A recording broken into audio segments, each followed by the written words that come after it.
E aí, pessoal, tudo belezinha? Mister Darkness aqui novamente para outro react. Bora lá, bora lá.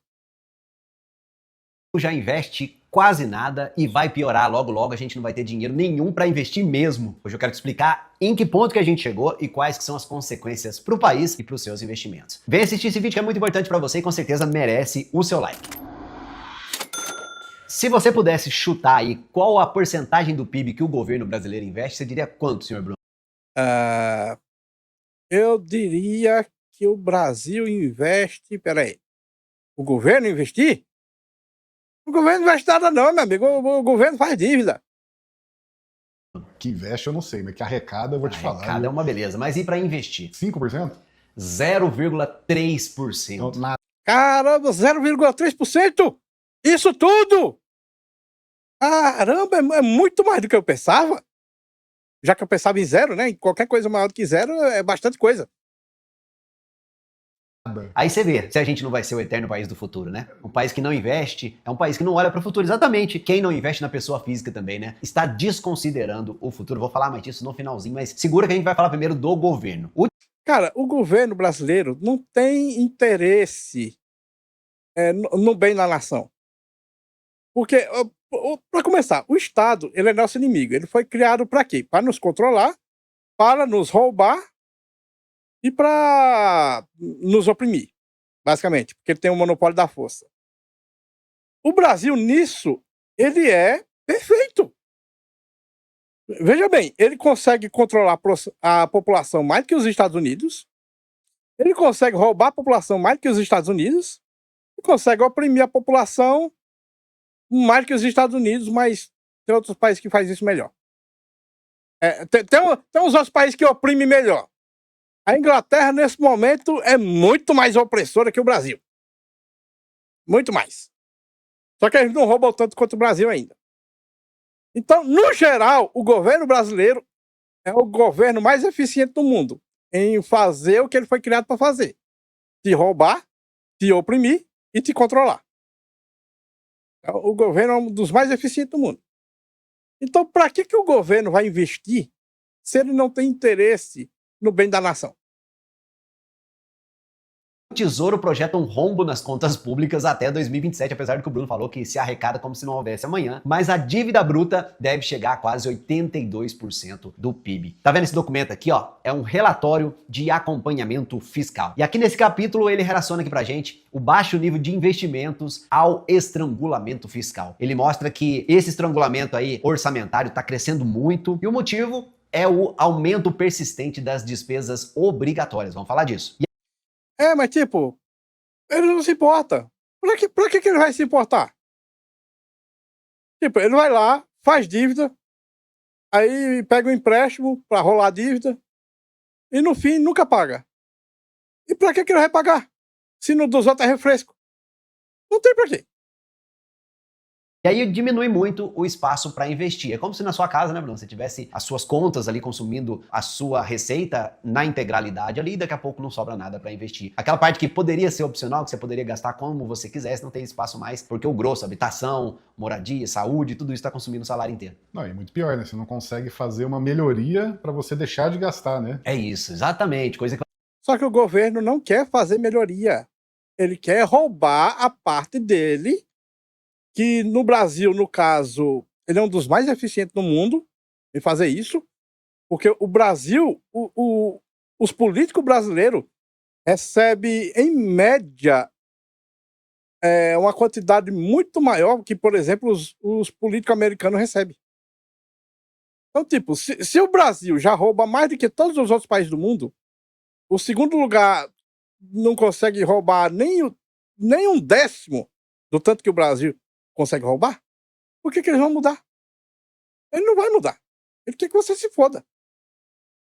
vai trazer receita, inclusive, que é o caso exatamente dos investimentos, né? Só para você entender, tem despesas obrigatórias e aquelas discricionárias. Vamos diferenciar as duas aí. As obrigatórias incluem custos como previdência, benefícios sociais, saúde, educação, precatórios, que de vez em quando deixa de pagar também, então não é tão obrigatório assim, só que dá BO, né? Essas coisas que não dá para deixar de pagar de jeito nenhum. Ponto importante que a previdência entra como gasto aqui, não, porque ela não dá conta sozinha. A gente já falou vários vídeos aqui que o INSS isso não será suficiente, né? Tem menos gente pagando e mais gente ficando velha, menos gente com filho, né? Com relação aos anos 80, quando tudo fazia mais sentido, e agora não se sustenta, não para em pé sozinho. Mais um motivo pelo qual você deveria investir. Isso porque as contribuições que os trabalhadores estão fazendo, então, não são suficientes para cobrir os benefícios de quem já está aposentado. É um piramidão. Na verdade, agora é um arbusto etário, né? É uma pirâmide de ponta cabeça. É isso aí, a parte das pessoas querendo receber é a parte mais gorda e das pessoas pagando é a menorzinha. Só para você saber, mais de 95% do orçamento está comprometido com o quê? Com as despesas obrigatórias. Aí viriam aquelas que o governante tem mais flexibilidade, os investimentos, as despesas administrativas, políticas públicas flexíveis. E para provar que miséria pouca é bobagem, ainda tem aquela regra que diz que o total de gastos não pode crescer mais que 2,5% além da inflação, só que as despesas obrigatórias estão crescendo mais rápido que isso. Aí, meu amigo, o espaço para aquele, vamos ver o que a gente faz para melhorar, o que você acha que vai acontecer, né? Para as despesas discricionárias só diminui. E aqui a gente não tá falando de, sei lá, colocar flor na praça aí da sua cidade, não. A gente tá falando de rodovia, portos, aeroportos, saneamento, energia, construção de escolas, hospitais, pesquisa e desenvolvimento. Melhoria, modernização. É isso aí, o que traz resultado no longo prazo, mas a gente não tem projeto de país, a gente tem projeto de governo aqui no nosso Brasilzão, né?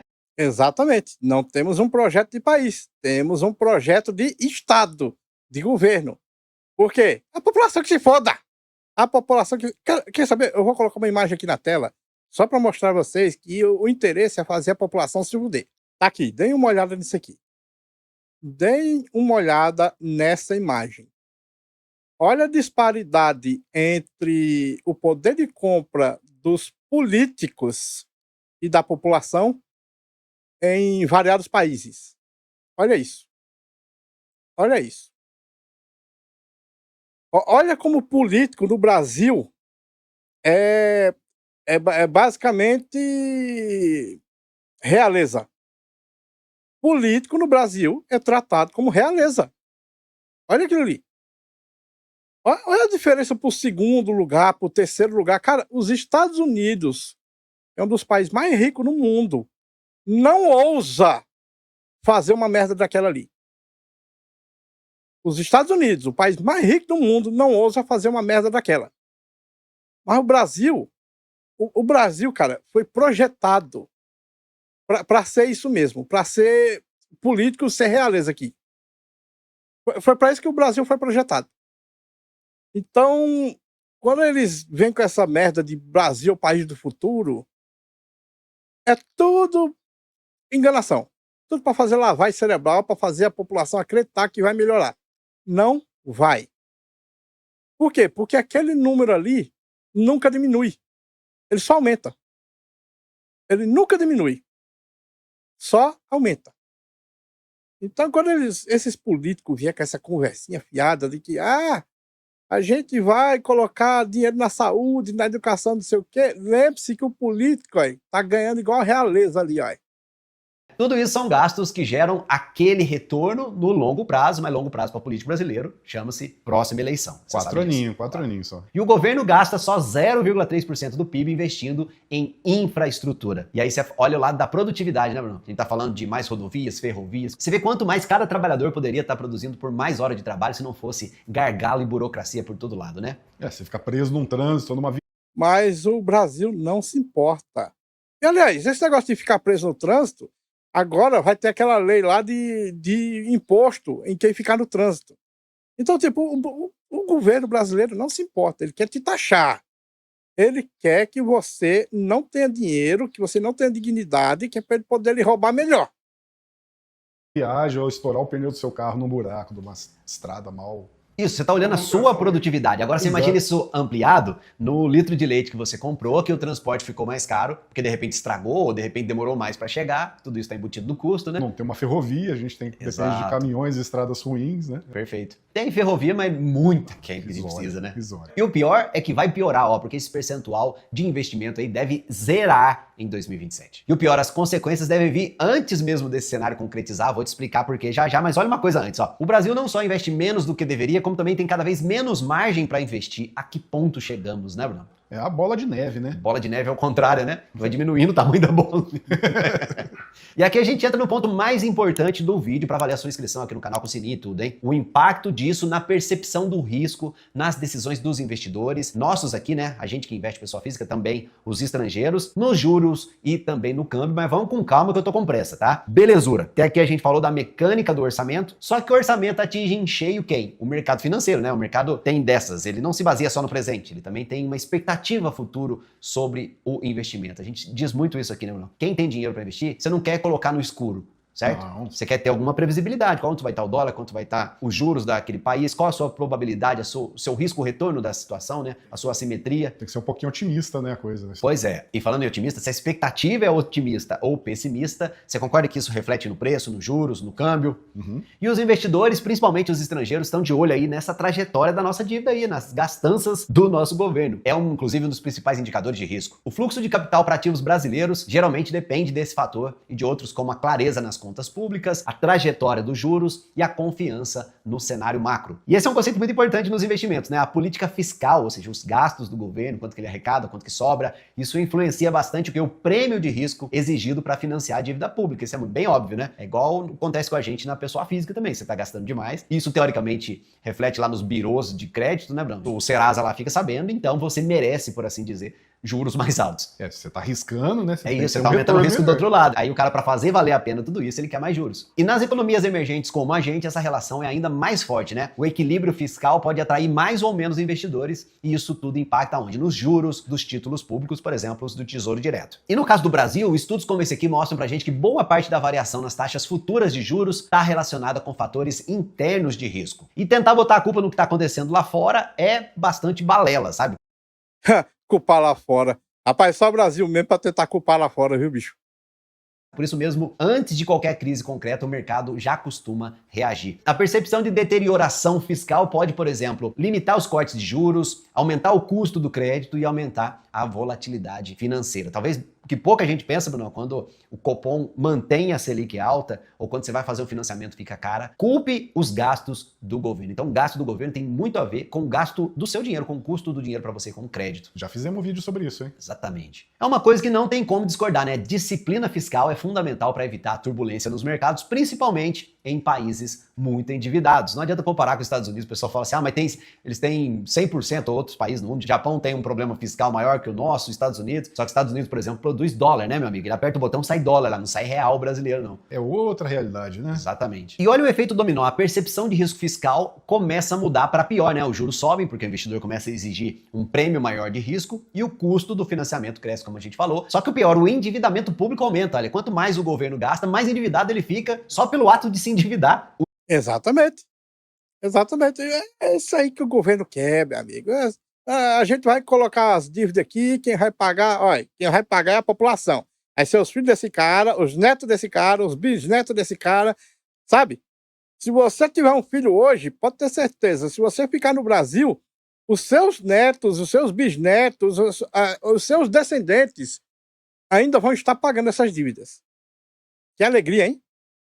Os investimentos privados diminuem por conta do juro alto e também por causa do próprio pessimismo. E as empresas têm muita dificuldade para investir porque o governo está gastando demais. Olha que loucura isso, né? E quando esse ciclo ganha força, ele se torna vicioso. É um ciclo que se retroalimenta porque o país vai desacelerando, o endividamento do governo só vai crescendo. E o mais bizarro, para tudo isso acontecer, basta mudar a percepção do risco, sabe? A crise está lá na frente, mas a percepção vem antes. E é claro que tudo isso tem efeito onde? Na sua carteira de investimentos. O primeiro impacto costuma ser na renda fixa, né? Os juros são altos e a gente deve começar a ver uma redução nos próximos meses, né? O que tudo indica. Inclusive, acabou de sair a inflação, 0,33%, mas a inflação de serviços ainda preocupa, de alimentos também. Então, não espere corte muito abrupto, né? Não.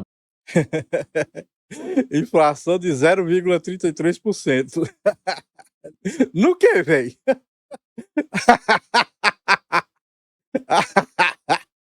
Ai, ai, é muita comédia, cara. 0,33% é muita comédia, cara. É muita comédia, cara. Muita comédia. Os caras, é acumulado em 12 meses, dá tantos por cento, dá 4% e pouco. Meu amigo, até as lives patrocinadas que eu faço, eu, eu tô ficando de um jeito que eu recebo dinheiro e eu sinto que ele não vale mais nada. Quando a minha live patrocinada era R$ 40, eu comprava um tanto de coisa. Hoje elas são R$ 100 e eu compro menos coisa do que quando elas eram 40. É muito horrível, cara. É muito horrível. Quando eu saio para lanchar na rua, 4 coxinhas grandes davam R$ 3. Hoje, 4 coxinhas grandes aqui, elas dão 12. Então, tipo, eu perdi muito poder de compra. Muito. Não foi esses porcentinho bonitinho de, foi 4% só, 5%. Não, até os pães, que antes eu comprava uma sacolona cheia de quilo, dava R$ 6. R$ 6 hoje é uma sacolinha bem miudinha, porque só dá 12 pães. Isso é nas padarias que ainda é 50 centavos a unidade. Tem umas padarias aí que já tá colocando mais que isso. Meu amigo, e pensar que quando eu era criança, R$ 1 dava 25 pães, porque era 4 centavos só a unidade. Vai acontecer de uma hora para outra. E é importante acompanhar o cenário aqui prestando atenção no controle fiscal, porque se o governo não conseguir segurar as pontas, a gente pode ver um descontrole nos gastos, até porque a gente está em ano de eleição, né, meu amigo? E isso poderia fazer os juros permanecerem mais altos por mais tempo que muita gente aí tá pensando. Grande chance de acontecer, né? E você vê que aí nesse cenário CDBs, LCAs, LCIs ganham atratividade, mas te falar, não é para comemorar com renda fixa, sabe por quê, Bruno? Sabe quem ganha dinheiro emprestando dinheiro para os outros? Não é você emprestando para o banco, é o banco emprestando para os outros. É sempre o banco. Tanto não é à toa, né, que Itaúzão trouxe o maior lucro da história dos bancos no Brasil. Então, o sinal de país prosperando não é você ganhando dinheiro com a renda fixa, não tem rico na renda fixa, né? Na renda variável, sim, empreendendo, assumindo risco, isso é o sinal de uma economia madura que progride. Até porque, se não fosse esse lance que a gente está vivendo, que falamos nesse vídeo aqui, né, Bruno, do enfraquecimento do dólar, a gente poderia estar sofrendo bastante aqui com dólar alto e bolsa sofrendo também, principalmente comparado aqui com essa assimetria, com esse ganho aí que gera na renda fixa. E tanto ações quanto FIIs só podem estar nessa alta aí, Bruno, por causa de um cara chamado Trump. Olha que loucura, hein? Loucura mesmo. Mas tem um porém, né? Empresas exportadoras podem se dar bem com essa valorização do real, né? Tudo isso mostra como a percepção do risco afeta o mercado. A gente tá falando aqui de possibilidades, né? Esse cenário pode se concretizar ou não. A gente tá vendo, inclusive, probabilidade de acontecer, né? De zerar o caixa e não dá para investir em mais nada. Qualquer que seja o cenário, a dica para você é diversificar o seu portfólio de investimentos, dolarizando uma parte do seu patrimônio ali. Eu digo outra coisa, não invista no Brasil, não. Se você puder, invista contra o Brasil. Se você investir contra o Brasil, você sempre vai lucrar. Sempre vai lucrar. Paulatinamente, né? Não é uma forma de você investir agora, o dólar fez uma alta lá depois, você vender e ficar com dinheiro com isso. É especulação cambial, você está comprando dólar para proteger do Brasil. Se o dólar sobe é porque o risco do Brasil ficou pior, aí você vai vender, não tem sentido nenhum. Fazendo um trade cambial, só perde no final. Exato, pode ganhar uma vez ou outra, mas continua, assim como qualquer coisa, né? Trade de curto prazo. Então, dolarizar é uma forma aí de você desvincular essa parte dos investimentos da nossa economia e das maluquices brasileiras. Assim você faz uma distribuição do risco e toma cuidado com o seu comportamento, tá? Não vai ser apressado nem afobado, segue aí o seu plano de investir um pouquinho todo mês, sabe? Até porque a gente viu no caso do Brasil, o seu caso é exatamente o mesmo, não tem como não investir se você quiser estar vivo no futuro, olha que loucura. Se você não quiser ser passado para trás. Se você for ver, é uma competição dos países, né, Bruno? Então, o país que está investindo em P&D tá roubando os cérebros do Brasil. Você concorda? É verdade. A gente acaba que já vai ter o quê aqui no Brasil? Né? E cada vez mais impostos em cima de impostos, que é esse outro vídeo aqui que a gente falou, que agora estão querendo taxar os super ricos. Você consegue enxergar o cenário, a direção, onde que a gente está mirando? Para baixo, né? Exatamente. Exatamente. O Brasil, olha, se você olhar todos os países como se fossem casinhas, a gente está num mundo anarcocapitalista, certo? Cada país age de um jeito diferente. Uns vão prosperar, outros vão se fuder. O Brasil é nesses que vão se fuder. Porque o governo brasileiro, ele quer ferrar toda a população, só se interessa com o bolso dos políticos, e é nisso que dá. Então, o que eu recomendo é, se você for investir, invista fora, não invista no Brasil, não. Você tem que investir contra. Outra coisa, você quer prosperidade? Sai do Brasil. Porque é como eles estão dizendo aí, o caminho que a gente está seguindo é para baixo. É para baixo. Lembro você também que para não errar, se você já tem um patrimônio e você não sabe como investir, nesses tempos tão difíceis de verdade, é difícil até pra gente, né, profissionais do mercado financeiro certificados, então imagina para quem tá vivendo uma vida ali, ganhando dinheiro de verdade, que é isso que dá retorno no curto prazo, né, é o trabalho, o investimento só multiplica aquilo que você não gastou, então se você já tem um patrimônio acumulado, para não errar, chama a gente, a nossa consultoria Alumen vai ser um prazer te atender, ajudar você a montar a sua carteira bem equilibrada aí, de acordo com o que você e também com o que o seu patrimônio precisam. Diz aí, você acha que o Brasil vai conseguir controlar os gastos? Está preparado para caso isso não aconteça? Manda aqui, manda também o comentário do Brunão. Qual você acha que é a chance do Brasil estragar tudo? Esse cenário de bolsa alta, de FIIs subindo, né, crescentes, dólar baixo. Meu amigo, a gente não perde uma chance de perder uma oportunidade. Escreva aqui o comentário. Valeu, tudo de bom. Tchau. Ah, ele roubou a frase que eu ia dizer. Porque ele perguntou, qual é a chance do Brasil estragar tudo? Bom, o Brasil, ele nunca perde uma oportunidade de perder oportunidades. Então a chance é de 100%. A chance do Brasil estragar tudo é de 100%. Eu já tenho 42 anos e desde que eu era criança que eu só vejo o Brasil fazendo merda. A única vez que eu vi o Brasil melhorar um pouquinho foi quando fez o Plano Real. Mas mesmo assim, já estão estragando o Plano Real também. Então, tipo, a chance do Brasil fazer merda é 100%. Bom, pessoal, esse vídeo fica por aqui. Muito obrigado por terem assistido até o fim. Não se esqueçam de deixar o like, se inscrever no canal e comentar com suas opiniões. Considerem também ativar o sininho para serem notificados das lives e vídeos. Meu nome é Mr. Zaknis, um grande abraço por trás com muito carinho e até a próxima. Fui!